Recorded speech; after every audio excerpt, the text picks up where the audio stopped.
All right, hey guys, what's happening? It is Thursday. Oh, did I write Tuesday on the graphic now that I'm. Yeah, I made a mistake. Oh well.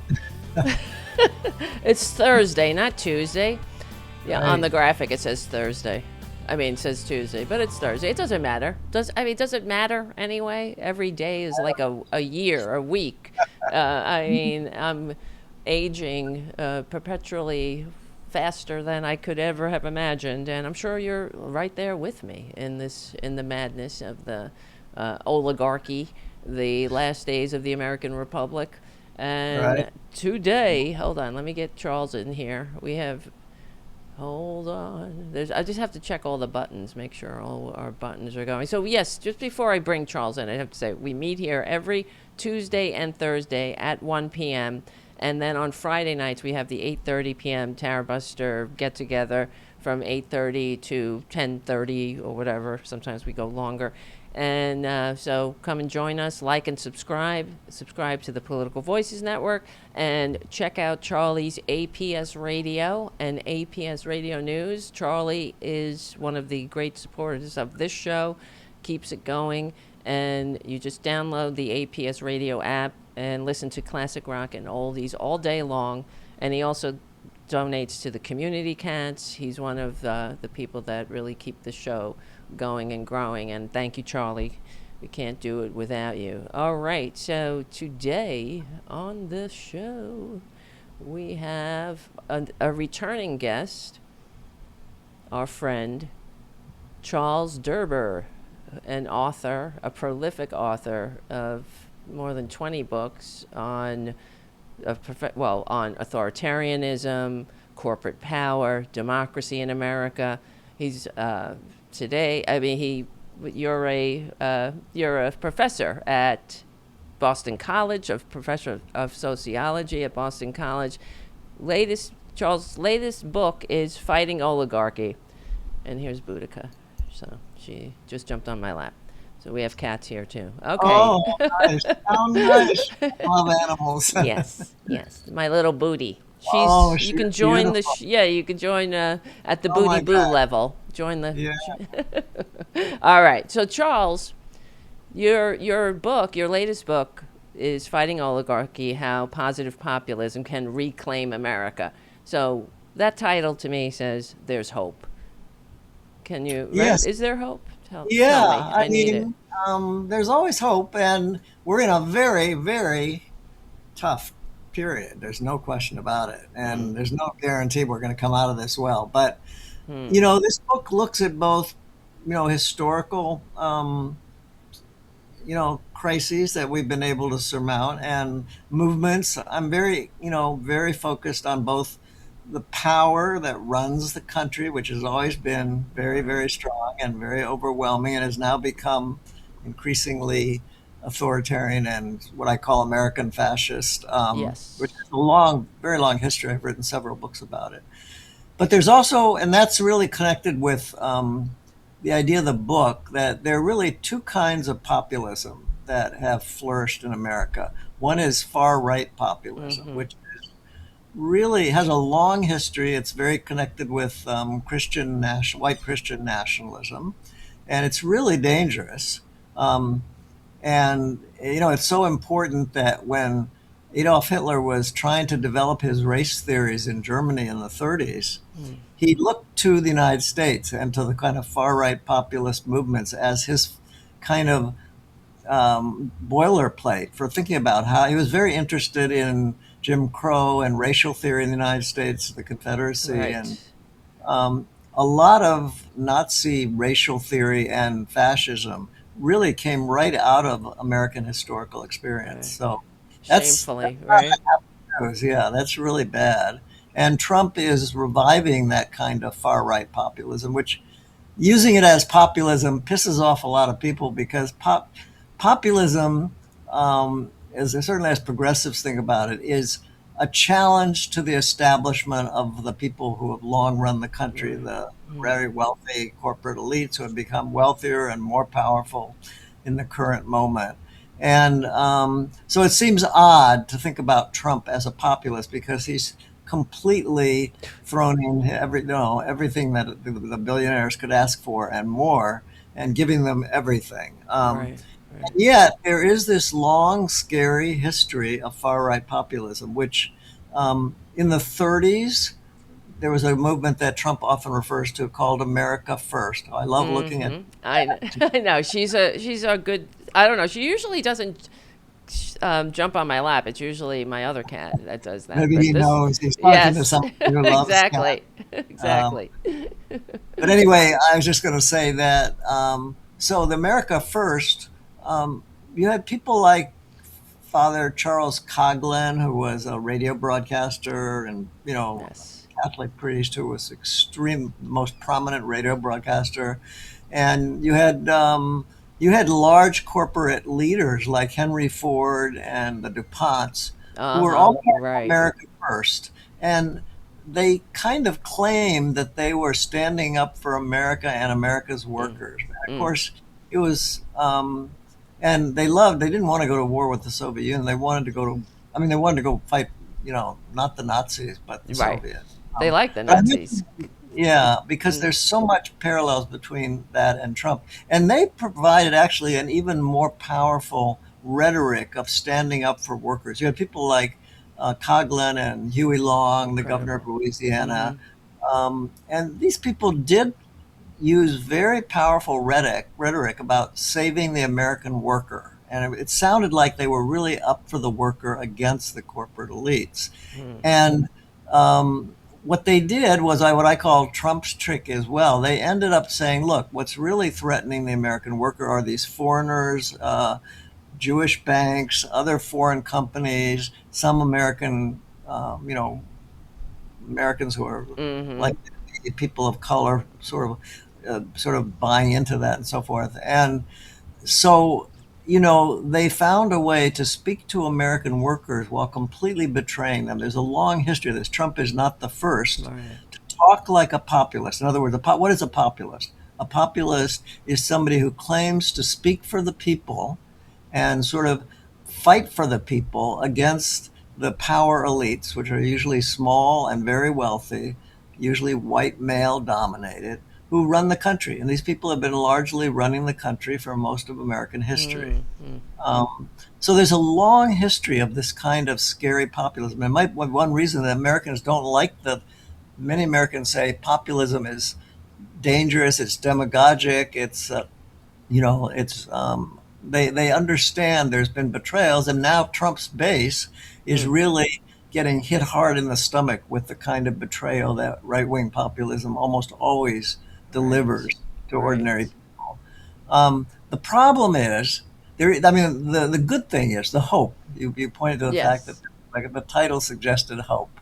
So there is hope. I mean, there is also a long history of what I call positive populism, which really does speak for ordinary people and says that in order to bring American working people out of the crisis that they're in today, which is very severe.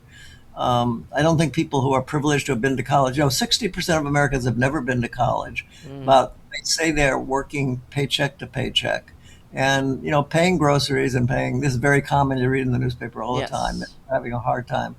Well, that's a dangerous period because when the majority of the country is really struggling, you're going to have a populism. Mm. It's either going to be the Right. far right version or it's going to be the sort of progressive populism, which is more democratic and really trying to fight for the workers. And you know, um, the good news is, and this is something I learned as I was researching this book, Tara, that I wasn't really quite familiar with, that the political views of the working class, including many in the Trump base, are very populist. I mean, they went for Trump basically because Trump was saying he wasn't going to go to war. Iran and Venezuela hadn't happened yet when they elected him. And he claimed that he was going to bring global outsourced jobs home and he was going to Right. rein in the really, terrible anti-worker economic policies that were screwing American workers.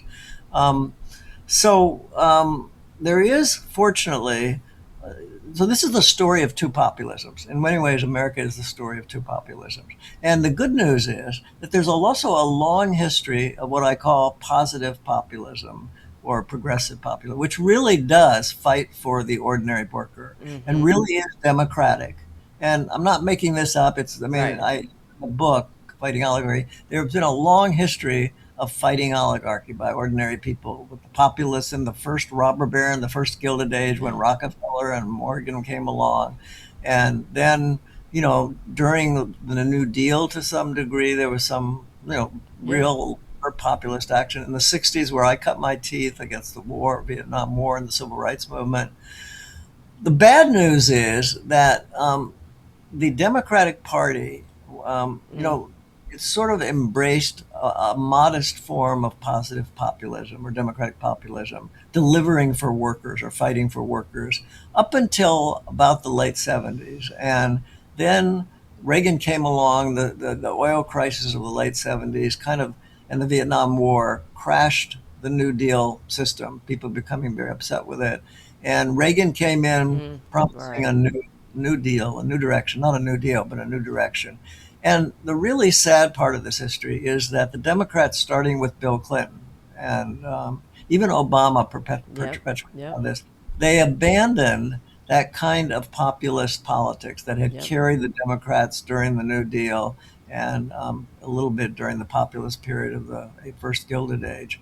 And it sort of moved into, as I'm sure you know, Tara, it moved the country into a kind of silo, what I call a siloed identity politics. That Yep. meaning, it was dealing with really important issues of race and gender, but it was sort of pitting different identity groups against each other. It Yep. didn't look at the things that brought all of these groups into the systemic Mm. structural problems that really was responsible for all these marginalized different groups that were struggling.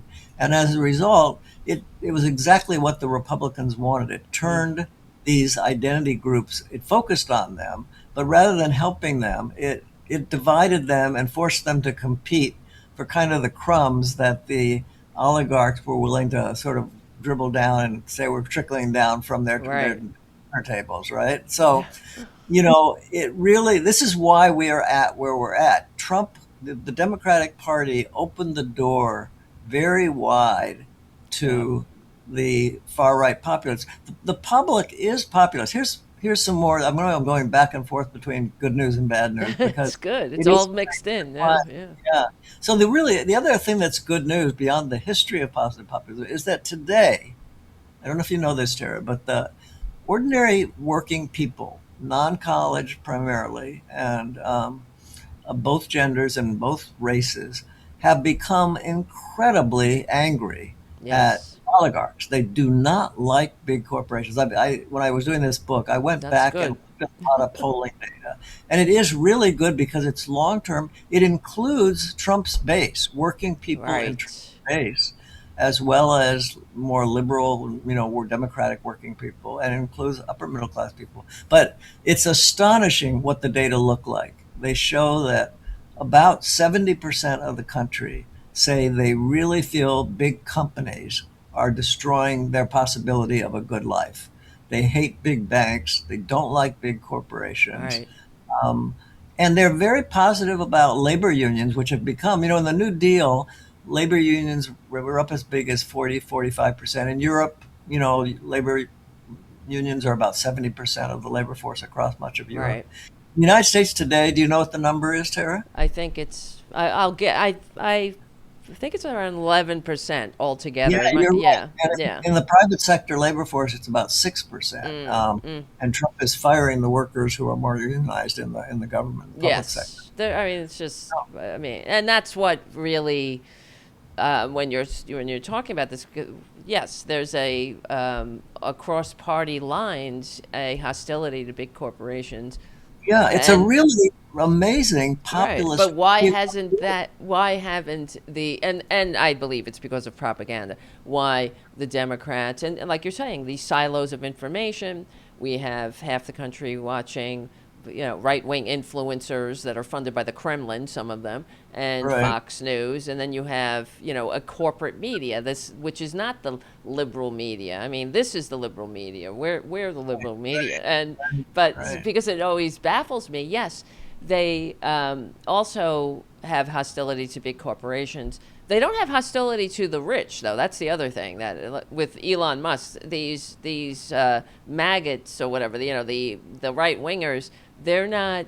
They worship Elon Musk. Like he's a hero to them, Well, and it's yeah. complicated. Like if you ask these workers, and this includes in this book, Fighting Oligarchy, I did a lot of study of the views, even of the working class base of the Trump Mm-hmm. Mm-hmm. movement.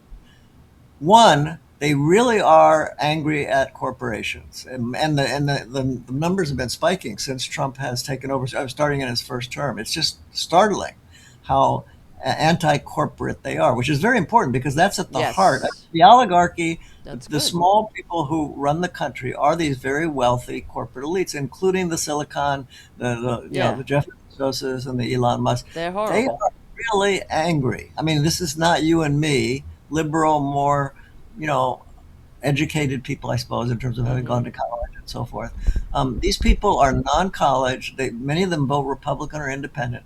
But they really are angry at companies, and they also really They like should be. labor. And they are blaming. They're no longer blaming poor people who are sort of free Right. riders on the Mm. system for their high taxes. They're Yes. saying it's Yes. because of people like Elon Musk. So Yes. there's Good. been, in the last 5 or 6 years, really encouraging news. I really document this. I mean, I don't try, it's not a statistical book at all, but just in just, if you look very simply at the story of how American working people are changing their views of the world, it is really good news. I mean, Yeah. they are really, really angry, and they're pulling away from Trump because they now see that Right. he is He's abandoning just, yeah, the he's a working flim class. flam man. He's a con man. He's Absolutely. always been. That's what baffles me. Yeah, Because in your book, you talk about far right populism actually reinforced the corporate oligarchy instead of challenging it. And that's right. that is really the trick that he played on these people. So, Absolutely. yeah. I mean, far right populism, it blames, it says we're for the working people, and it really stresses that. They mean mostly white working Yes. Uh people. huh. Yep. But what they really do is they say now Trump is saying it's the immigrants, it's criminals, it's foreigners that are to blame. So, and they're saying that the threat is so existential to you, the ordinary person. You have to give me power, Yeah. and if you give me power. It's not a democratic response. It's a very authoritative right-wing populism. Like I say, it was historically very closely associated with European fascism. Mm, European fascism built on racial ideas of Christian that's right. nationalism. Yeah. So, yeah, it's not surprising that Trump has become dictatorial and authoritarian, represents this American fascist tradition, which I've written a great deal about. But the good news again is that ordinary workers who voted for Trump and across the spectrum have become more and more, they sort of see through the phony populism, and Mm, they realize that Trump is more and more ruling. What is he doing? He's cutting the taxes of these very wealthy yep. people, That's it. and they, they, Building a ballroom. He's just, yeah, it's like yeah. I mean, Marie he's not. Antoinette over here. And now with the war, he's also going Oh, heavily. yeah. We saw this in the last 6 days or 5 days since the war in Iran started.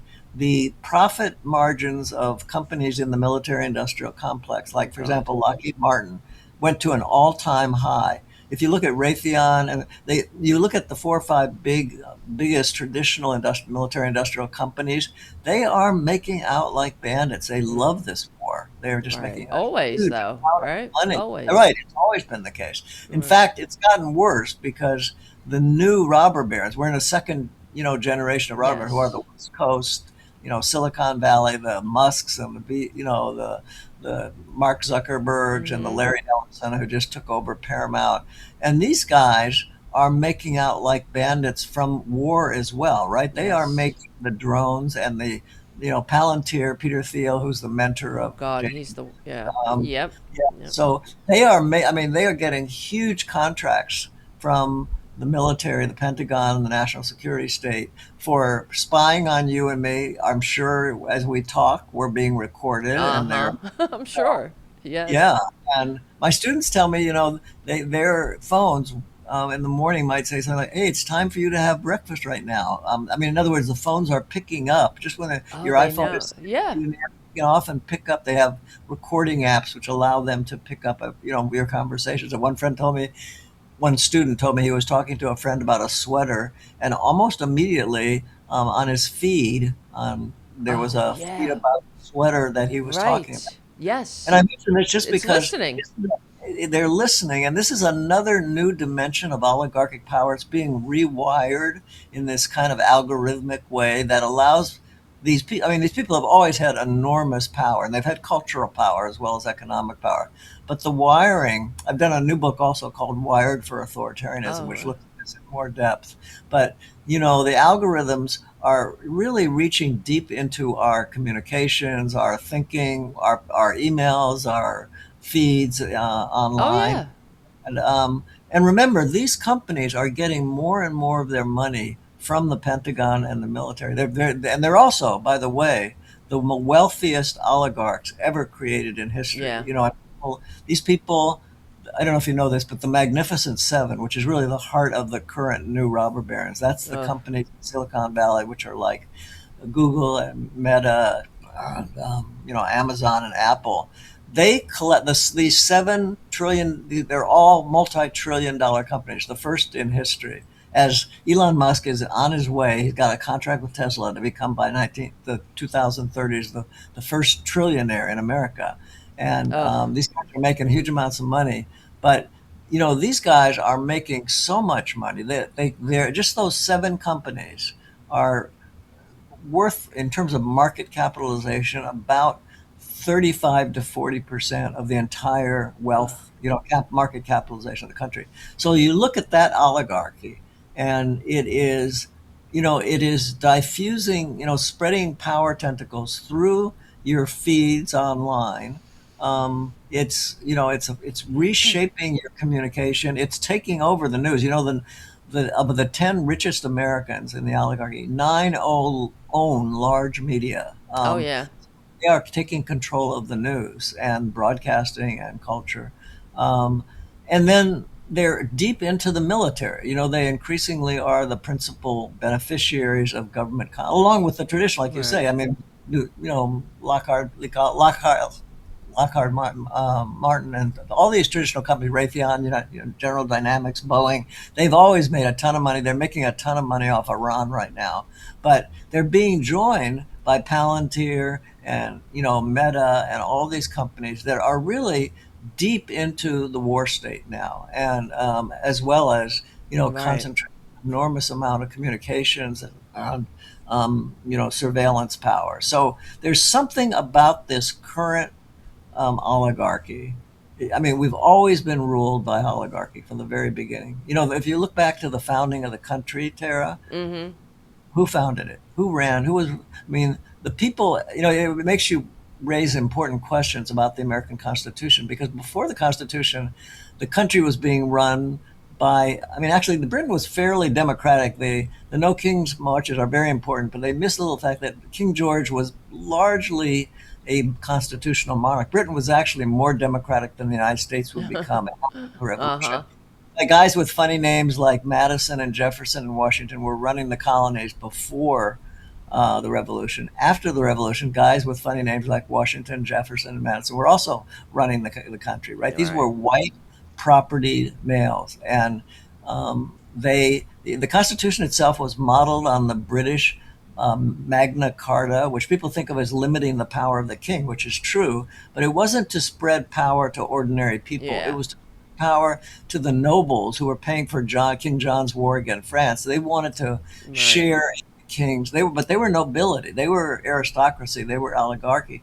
And the Constitution was Madison wrote the Constitution. When you look at when Jefferson and Madison gathered to write the Constitution, they had pictures of icons of the Magna Carta, and they were returning power to their barons themselves. The Yeah. Constitution, not despite all the elegant democratic language and some important, rights, it was largely a veneer, as it was in Britain, for disguising the combined power of the king and the nobles, which in our case are the Yeah. oligarchs, who are Yeah. the rich people in Silicon Valley and Wall Street and so forth.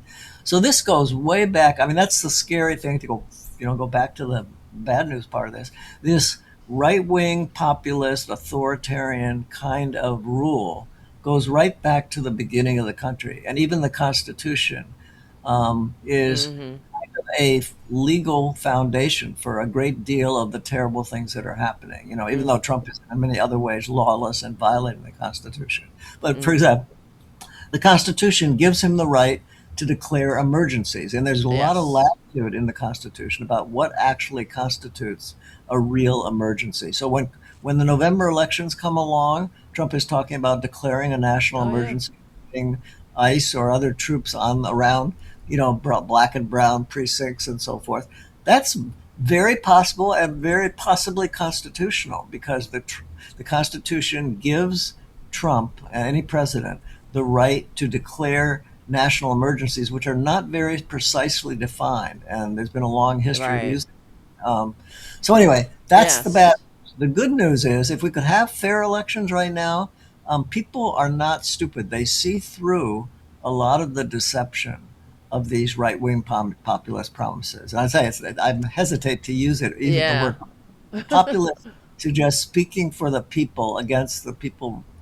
And populism, right-wing populism, claims to do that, but doesn't fight for them. It does quite the opposite. Mm-mm. You're seeing that with Trump. There's never been a president giving more money away and redistributing more money Yeah. from working people up to, And who's gotten richer in office than him? yeah, he's gotten literally billions of dollars for Yes. his family and so forth through wars and, grift and Just conduct. he's a The good grifter. news, It's though, is lifelong that, grifter. Mm-hmm. but again, I was really startled how much even the Trump base is really pissed off at the hypocrisy and the lies about this. And these people are hurting. There's one other element beyond, what's happening to working people as a result of oligarchic rule, and particularly with the Silicon oligarchs as well, is I don't remember if you and I talked about my previous book called Bonfire, but in that Yes, book, that's what we did. Yep, we talked yeah, about that. you Mm-hmm. remember we talked about the fact that people are not only losing economic capital, but they're losing social capital, meaning Yes. that the connections, the emotional Yeah. bonds that tie us together and make us feel. I mean, remember in that book I show that about 50 or 60% of Americans say they eat all their meals alone. Right. They are, they basically, the marriage rate is at age 40 is like, um, much lower than it was 30 years ago. Hmm. Number of people with close friends is declined dramatically. A significant percentage of Yeah. people have nobody to talk to. And it's interesting, and I saw this more in both in the Bonfire book and this book, Fighting Oligarchy. The most isolated people, who have the lowest social capital, if you think of social capital as Mm-hmm. those necessary resources for functioning psychologically and, economically in the world in a robust way, Mm-hmm. it's the working class of America that is the most isolated, the most Yes. suffering these disconnections. They live in what are called civic deserts, where they don't have parks or cafes or Wow. libraries where people can get together. So when you're looking at oligarchy today, they've managed to create a situation where the great majority of people not only are losing economic capital and are really, as we know, they are struggling economically. You know, they can't put money down for mortgage. They can't buy homes. Young people, people without college degrees. You live in New York, you got Yeah. to know the oligarchs are these private equity companies that are taking over these apartment buildings and Yeah. so forth, That's what they and do. um, And moving people out, claiming to make renovation, and then selling them at much, much higher levels. So the oligarchy has consolidated power, partly through this rewiring of algorithmic sort of control, all right. but also the enormous amount of money they have and the complete sort of, I mean, they used to sort of influence the White House from outside through lobbying and Mm. groups like the sort of think tanks that were sort of in Washington but not in the White House. These guys, I mean, you take the Heritage Foundation, which created Project 2025. So Russell Vaught, who was Oh, the head of the yeah. Heritage Foundation, is now the head of Office of Management and Budget. He is Ugh. making the decisions about how much money is going into every agency, whether it's the education department or the health. Yes. So the oligarchs have moved into the center of power. They're not content with just waging war from Yeah. outside. I Hmm. mean, they're still doing that, and they're doing that very powerfully. But they now have a set. I mean, there are 12 billionaires in Trump's cabinet. These people are very wealthy, and they are connected to wealthy people in Wall Street, in private equity, in Silicon Valley, and these huge, magnificent seven, um, you know, the sort of surveillance state companies which are spying on Right. us and Yes. defining 4 or 5 hours. My students spend about they log their hours on Instagram and TikTok each day. How much time would you guess they're on Uh, those things? all day, maybe? Some told me they were 8 hours on the day, but Oh, on yeah. 3 or 4. That's a lot of time. Yeah. Well, that's And what it is. I mean, when you talk about the social isolation too, and it's what we see online it's all negativity. It's the algorithms just making people fight with each other, and the whole. I or don't know. very insecure. Like, at my college, about 40% of the young women are on these weight loss drugs, Oh, GP, okay. Yes. Yes. that sort of drugs, because they're looking on Instagram or TikTok and they're seeing the images of women their Oh, age, right. slender and, creating these performances of brilliant beauty, and they Yes. don't feel Everything is that. perfect. Yeah. Yep. So, I mean, that's another way. It's long been the case that the oligarchs force, ordinary people into competition with each Yeah. other for And then, jobs, with for the status. Republican. Say Yeah. that again. Sorry about that. I didn't mean to step Well, I on you. mean, I'm saying it's long been the case. The only way oligarchs rule is by dividing and forcing Yes. competition among the rest of us, right? Because if we Right. unite, That's we it. constitute a threat, whether it's a union or it's some sort of community organization or it's a resistance like's happening now. So they've now found more powerful ways to divide by putting us online and getting us into competition. I hear this every day from students Mm. that they are feeling overwhelmed by the pressures of competition. And they say, it's not me saying, it's they saying, and they know it Mm. better than I. They're online and on Instagram particularly. They say they are feeling more competitive with people their age, more divided from them than they could possibly imagine. They're often having severe mental health issues, and depression and Right. anxiety, which come often from disconnection. Hmm. So you've got, for working people, this combination. It's a double whammy of breakdown of economic capital with breakdown of social relationships. And Right. the Trump base really suffered that. I think when we talked about Bonfire, we talked about the fact that what working people liked about Trump was, one, he said, I'm going to stand up for the workers against these, rich companies. And of course, he did exactly the opposite, but that's what he claimed. Yes. Democrats were not really doing that, and that they were looking at what the Democrats were doing. They say, well, at least Trump sounds like he's going to do something. At the same time, they were finding in Trump. Trump said, if you come with me, this is very characteristic of right wing populism. I will protect you. I am going to be all powerful, and you're going to have a community of where people who are feeling isolated in civic Yes. districts Yep. are going to That's find a home, almost like a cult like thing, and and there Trump you go. Right. Yeah. to rallies over and over. And if you ask people why do they go to rallies, we'll say, "Oh, I know my friends are all the people who go to these Yeah. rallies." And It's all social contagion to it, social, and yeah, and the people so it's they get their identity. That's why it's like so hard to break them exactly, out of it. exactly. And when you combine that cultural identity stuff that's very powerful from the far right, and you add it to the economic, pressure that people are experiencing, which is sort of being you have to work as long as you can get a job, and you just don't have time to relate to people or to to feel good, because your wages are really low. Yeah. American wages are like, I think we're now number 9 in terms. Most European countries, which are not as rich as we are It's paying incredible. higher wages, and they're also, remember, they're getting, and this is crucial for progressive positive populism.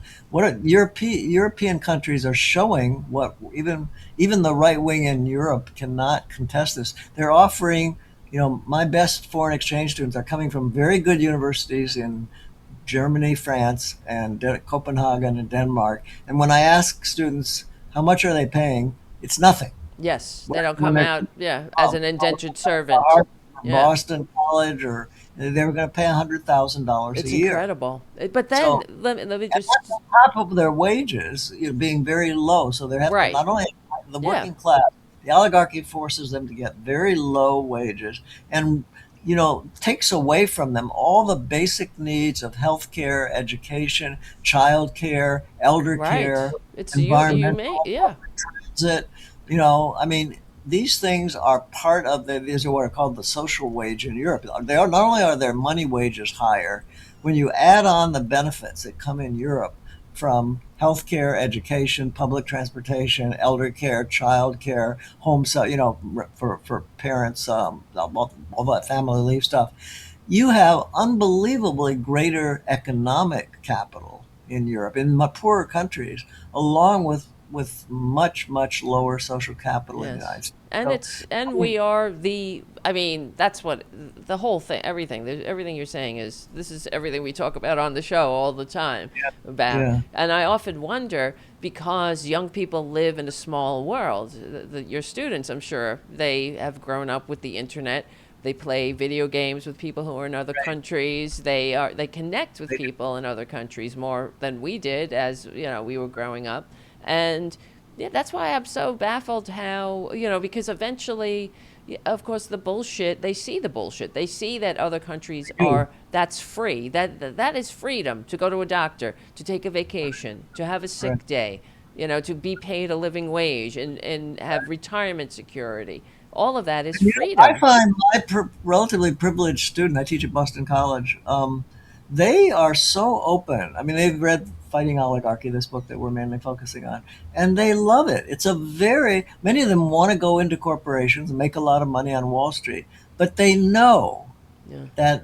that their lives are going to be sort of twisted into a moral conundrum of, they Yeah. already feel guilty, and they're trying to see if there's another avenue for them. And in other words, the oligarchy has made itself so transparently Yes. um, bad, even to the people who are devoting their lives to trying to get the grades and the records that will Mm. propel them to New York City and live in that wonderful city near Wall Street. They are very, very ambivalent about it because everybody feels like they want to be protected financially, but they are so aware that this oligarchy that they're thinking of joining Hmm. is really so dehumanizing. And what I try to do in this book is just show that this is not. I think you would agree. It's not an academically written book. It's written for ordinary people to read and Yeah. for Mm-hmm. activists and people in the resistance. I mean, we haven't talked about the resistance at all. But remember, the people who are most famous for fighting oligarchy are people like AOC and Bernie Sanders, and they're out there and they're continuing to get large audiences for their. Yes. And AOC, I don't know if you saw this. Nate Silver, a leading pollster, last I guess it was last fall, predicted that AOC would be the Democratic nominee for Oh, president really? based on the popularity that she had, Of this um, coming. of Uh, this coming, well, for 2028. oh, Yeah, wow. Mm-mm.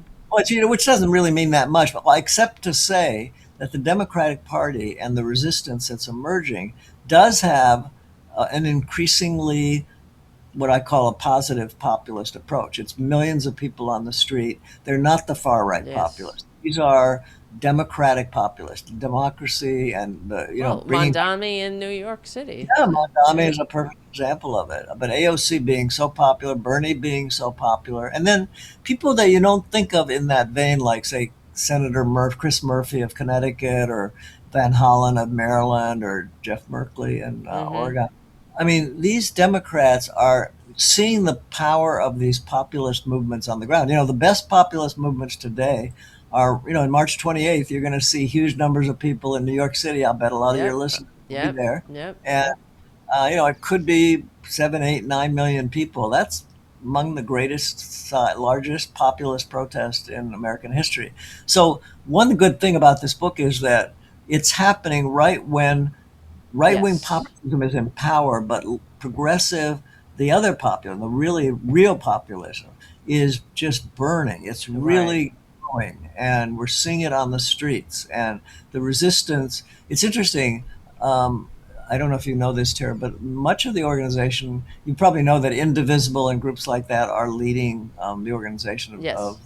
But there's also, for example, large labor unions. Many the teachers union, the AFL-CIO itself, at the SEIU, the Service Employees Union, they are major organizers of the resistance, partly because workers are being fired from the federal government so much, so they're organizing to protect workers. As you said, Yeah, it's especially disgusting. in the public sector where workers are unionized. And as you probably know, that Elon Musk and Jeff Bezos have been joined by Trump in court to sue to Yes. make unions Yes. unconstitutional. And it's terrifying because with this court, who knows, right? With Oh, absolutely. Yeah. unions are unconstitutional. So you're saying democracy in the workplace is unconstitutional. Right. How Exactly. dare you?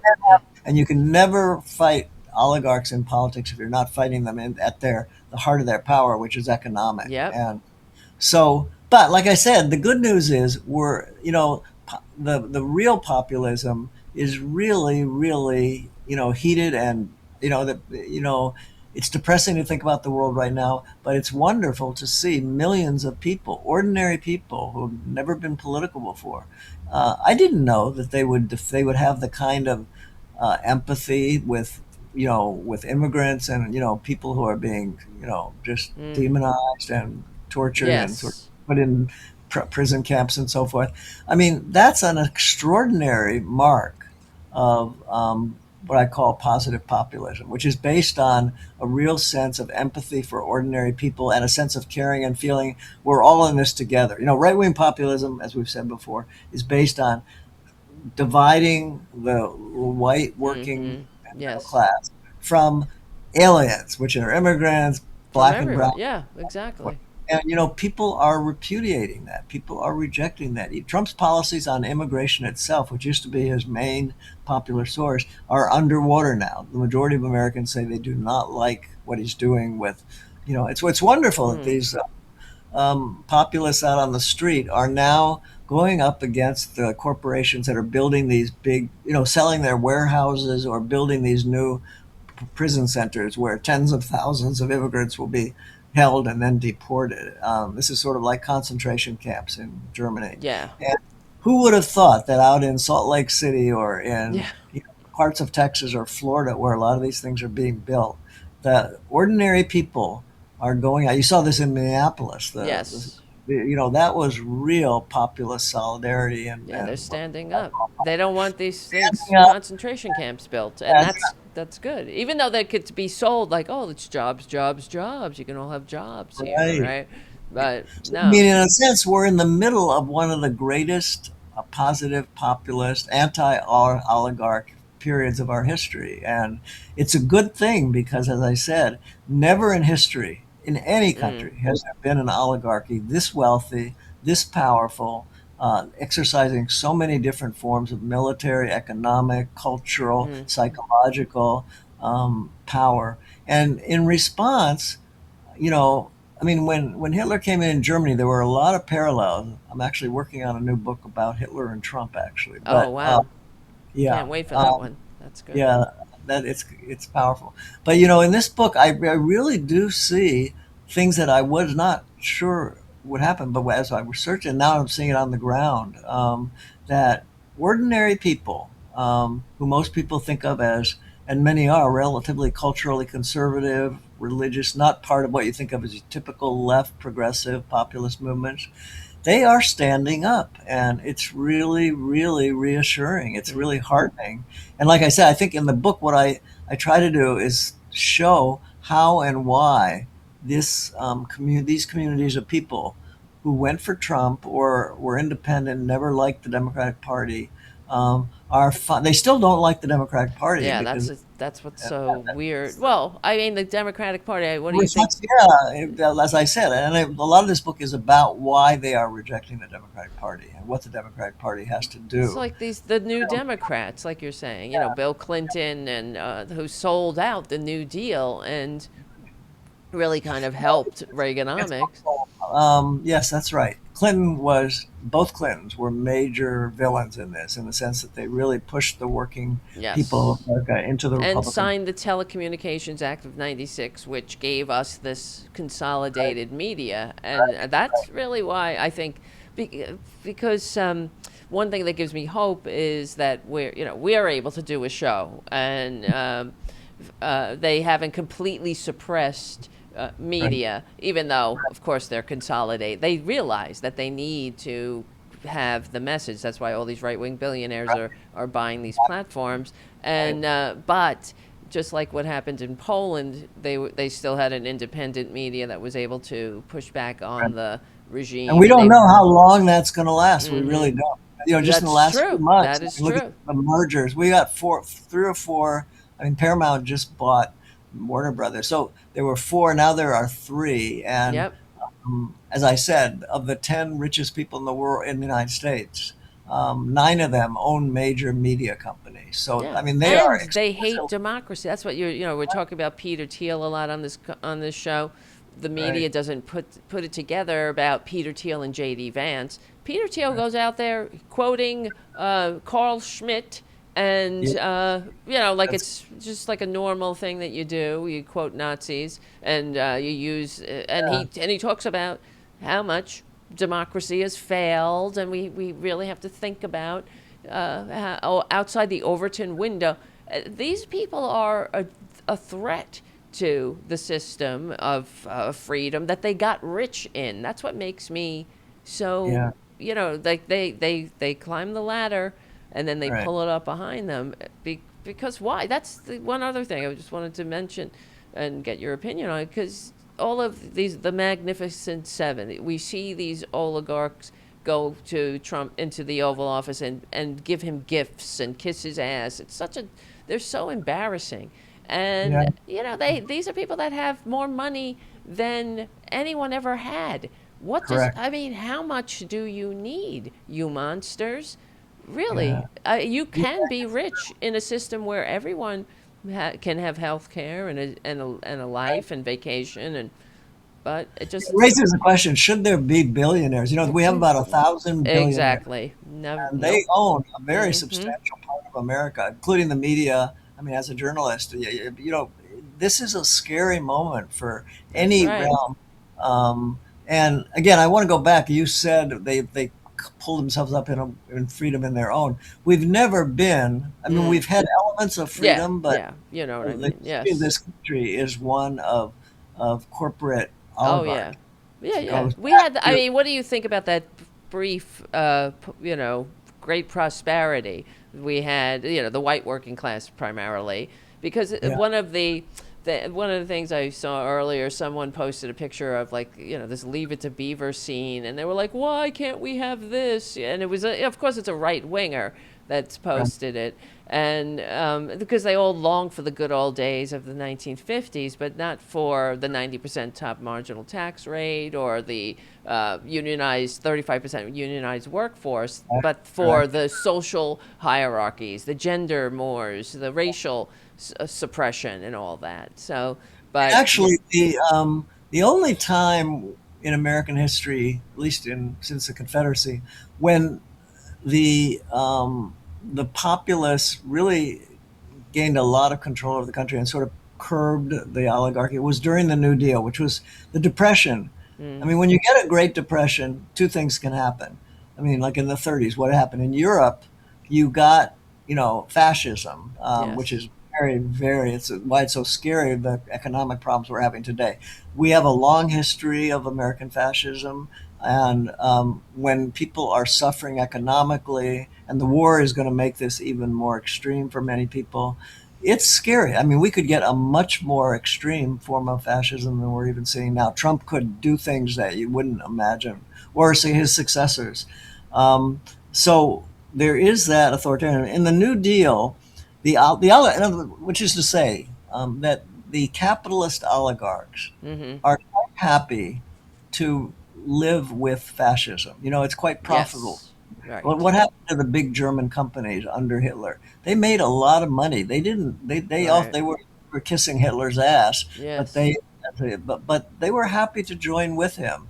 And you know, the truth is, as I was saying before, Henry Ford, the DuPonts, the Yes. sign of the Quaker Oats family. These were all people who were in favor of Hitler in the 30s. These were big corporations. So there's not, in fact, you know, the line between fascism and capitalism is tricky because both capitalists and fascists to rule they're run by the elites and to rule they have to divide usually by race the working people. So you know Yes. And Hitler everything divided else. Now it's the like trans this, trans yeah, that, and yeah, it's right. just. But they divide. But all I wanted to say is that Mm, capitalists did the same thing. You know, capitalists can only rule as long as most people, working people, are divided from each other. And right.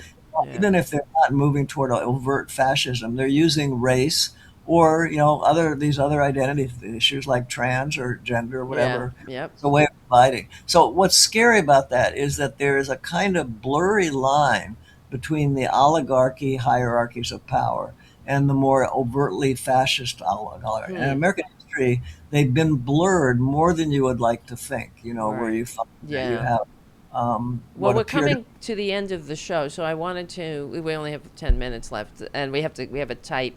We got another show follows us, so we have right. to give them the stream. But let's talk about fighting back and reclaiming America. If you want to, Well, like I leave us said, with that. we're in a period of what I call the real populism, which is out on the Mm-hmm. streets in Minneapolis and you know Boston and you know Salt Lake City, all over the country. March 28th is a big day, and I mean, we're seeing it. People are out on the streets. The Democratic Party is beginning to wake up a little bit.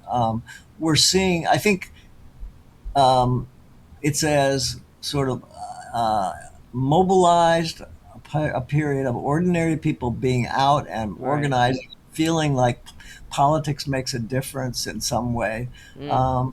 I found this guy James Talarico, Yeah. this guy who won in Texas. He wasn't my choice, but when I listened to his speech last Yes. night, he sounded like he had just read my book in some ways. You Yes. know, It talking was refreshing. It he was said, you refresh. know, we're not looking right or left, we're looking up and down. And he Yep. said, the oligarchs who are running the world and running the United States, they are not popular in Texas. And That's as a right. Baptist, Southern Democratic conservative, I'm going to fight these guys to the end. He said, you And he's know, good at it. I actually when I watched his speech last night, I feared for his safety, frankly, right. when he was speaking.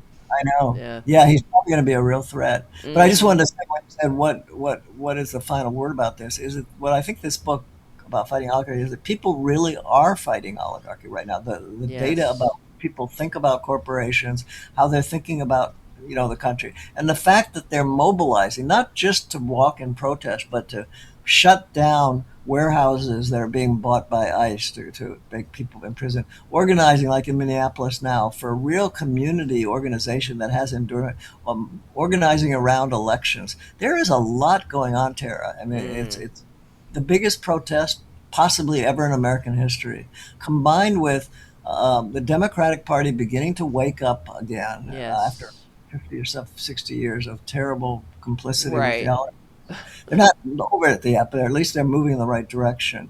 And people are out there, and they're really Trump is one of the least popular presidents in history. So far right Hmm. populism has shown its true colors, and people are beginning to wake up and realize there is another kind of populism that's going after the real power and not Right. trying to, you know. And so I find that really hopeful. And I've written this book for you know ordinary people who because I know that people are you know sharing the sense of frustration and despair. And there is a guide, both in history and in understanding parts of the Hmm. population you may not know, to really feel quite as you said at the very beginning of our conversation, to feel some hope here because Well, it's that's in the yeah. history, it's in the numbers, and it's in Yes. what we're seeing out on the streets. Right. As long as Trump doesn't, I don't know, pull a dirty trick. Oh, you know, And he's he not will. gonna. He will He, try. He will he try. will But try. Yeah, yeah, yeah. because he's not gonna go quietly. I'm not trying to be, apocalyptic. I Yeah. mean, Yeah. I think that there's real danger here, but there's also Yes. real possibility and real hope. Well, that's This good. popular Yeah. stuff I'm talking about is real. It's not just Right. stuff. Look, Because it's people are waking up. The fact yeah, that they James are. I mean, Tallarico gave a speech yeah. like that, and I really do feel he's going to win in Texas. I have a feeling that, Well, that would be yeah. remarkable. They haven't won since 1988 Uh in the huh. Well, one, so that would be he's a huge thing. right. I But think you're it's right. He has a possibility. It's a big mm-hmm. chance.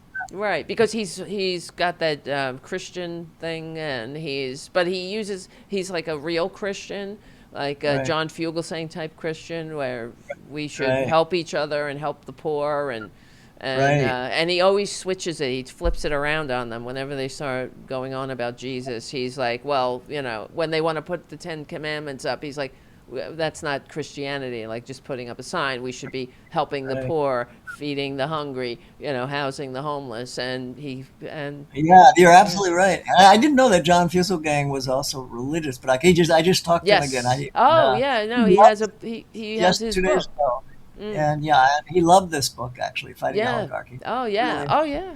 about it. Awesome. So it's great to talk to you guys. You give me Yep. hope too. Oh So yeah. Well, thank you so much for coming on the show again, and you are always welcome. Let's do it again. We'll talk. I absolutely, mean, I can't. I like I was saying before we went on air. I wish I could take your class at Boston College. It I wish sounds. you were there because Yeah, it's same kind of very dynamic I'm conversation. That's what sure. I like in the books too. Is just trying to have a conversation with the reader. So Yeah, but the students too. and the students, it's Yeah. very real. I mean, it's so lively and real. It gives you a feeling of love in the classroom. It really Right. is. Because Yeah, what's the meaning of life? That's the other thing. What's the meaning of an economy? These are the questions that we have to answer, and I think after this terrible time, it might be waking people might people be up. able to. That's right. I think that is happening, and I think there's a Mm-hmm. lot of evidence for it. So I'm going to share your sense of hope. I think there's Well, real. and I'll be sharing yours because Yeah. I need it. All right, my friend. Thank you so much, All right. Charles. And A pleasure. Please give your cat a big hug for I me. will. I always Looks do, and I beautiful. will. All right, my friend. Forward to talking to you again. All right. Yes, I'll Take care. see you soon. Bye, Tara. See you soon. Bye Yeah. bye. All right, everybody. Charles Derber, thank you so much for hanging out. We are running to the end of the show. He's amazing. Of course, get his book. I read the book. I love reading books like I love reading Charles's books because he's really lays out the things that we try to do on this show, connect the dots between history, sociology, and all that. And yes, I see you guys on the chat. We only have 5 minutes left. Yes, Christy Nome got fired. Good, whatever. We knew she was going to get fired. We just have to hold our breath to see what who's next. Justice for cricket, and I love that. I want to get one of those pins. Justice for cricket.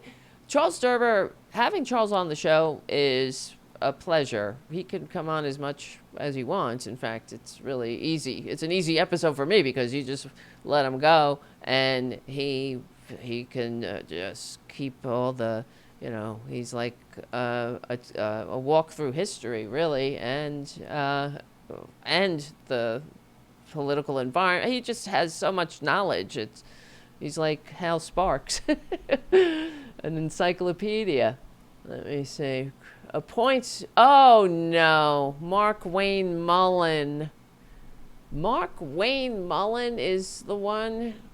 Oh, I mean, it goes from bad to worse. They're all dumb. They're all unfit. Mark Wayne Mullen doesn't know his ass from his fucking from Trump's elbow. Jeez Louise. All right, guys. thank you for listening. I got more work to do, so we all do have we have work to do. Tomorrow we'll have our show, our Friday night gathering, 8:30 p.m. at the Tarabuster YouTube page and Twitch and Substack and the Political Voices Substack.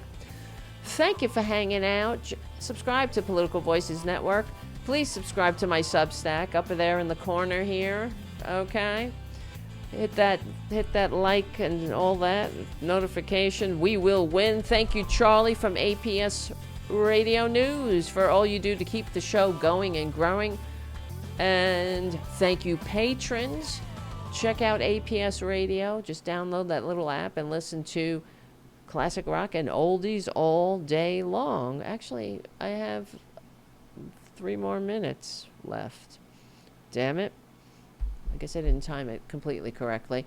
But it's been I think we started a little early. Yeah, we have a lot of work to do, and Charles is 100% correct, of course. He knows what the hell he's talking about, and he's been around a long time. He's written over 20 books.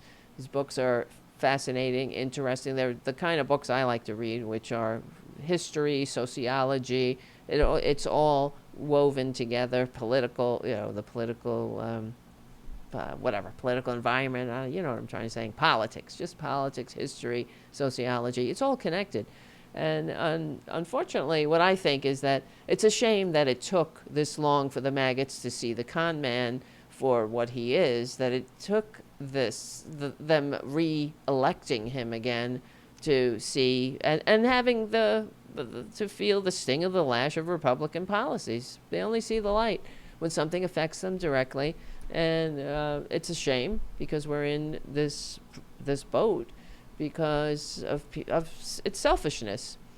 So, yeah, replaces DHS chief with a what? Oh, with a senator. Why Mark Wayne Mullen, though? I guess he's in a safe seat. Why Mark Wayne? I mean, what a stupid name. And he really doesn't know what the hell he's talking. He was the one that was like, it's a war, it's not a war. One of these revolving and evolving excuses for this war, for the, what is it, Operation Epstein distraction? Epstein's Fury. Operation Epstein Fury. All right, guys, I gotta go. Now it's time. Listen. Thank you so much, everybody. I don't know what I would do without you. Subscribe to my Substack. I'm trying to get those numbers up. I gotta get those numbers to respectable levels before I'll be treated like a real person. Okay? And Andrea says, love him, have him back. Yes. We will have him back. We tried to get him. He canceled 2 times. One time because of the show. We'll try to get him back on during the week. I think it's easier for him to come back on during the week. He's like a big deal in academia. So, okay. And I'm only little Tarabuster. I'm Tarabuster. And I'm just little me, Tarabuster. So, do me a favor. Subscribe to my Substack, like I said. And, oh yeah, what the hell is wrong with me?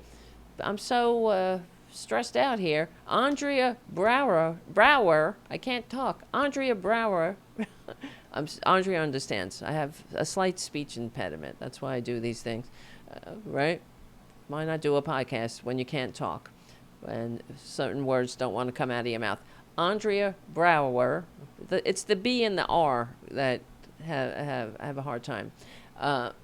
Andrea Brower from the Hal Spark Show will be on tomorrow's show. We'll get to see her face, her beautiful face, her beautiful personality will shine through, as always, as it always does. When you see, whether it's on a chat or on the phone or on, you're just thinking about Andrea, the beautiful personality and everything shines through. So she's going to be on tomorrow's show, tomorrow's Tarabuster, on our regular Friday night gathering. So thank you for that, and thank you for reminding me about it. And guys, that's because I'm tired. I'm tired. I got a lot of shit to do, and shit this like slips my mind, and I can't think about things sometimes. So thank you for reminding me. All right, listen, guys. See you tomorrow night. My name is Tara Devlin.